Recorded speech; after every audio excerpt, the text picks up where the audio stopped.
कराची के गुल प्लाजा में लगी आग 19 घंटों बाद भी बुझाई न जा सकी। 6 अफराद जाम बहाक, 26 जख्मी। फायर ब्रिगेड की सीढ़ी टूटने से भी 2 अफराद जख्मी हुए।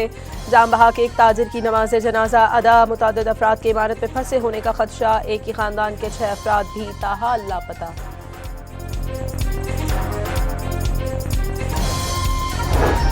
गुल प्लाजा में पुलिस हेल्प डेस्क कायम कर दी गई। शहरी इमारत से दूर रहें ताकि इमदादी कामों में रुकावट न आए। आईजी सिंध जावेद आलम ओढू की मुतासरा इमारत के बाहर गुफ्तगू।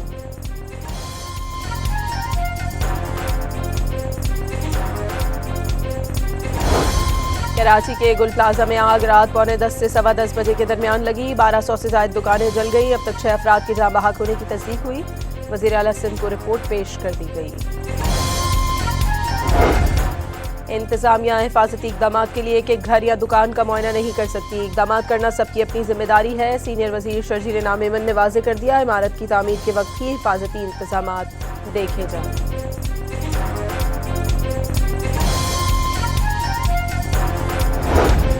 मरकजी सदर PTI परवेज इलाही का महमूद खान अचकजई से टेलीफोनिक राबता। कौमी असम्बली में अपोजिशन लीडर मुकर्रर होने पर मुबारकबाद दी।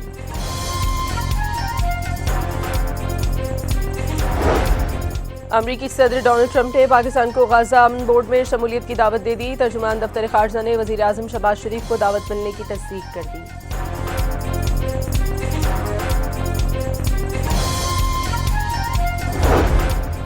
और इसराइल ने अमरीकी सदर की जानिब से गाज़ा बोर्ड की तश्कील मुस्तरद कर दी। बोर्ड इसराइली हुकूमत की पॉलिसी के खिलाफ करार दे दिया। वाज़ेह किया बोर्ड तश्कील के लिए इसराइल से राब्ता नहीं किया गया। मामला अमरीकी वज़ीर खारजा मार्को रूबियो के साथ उठाएंगे।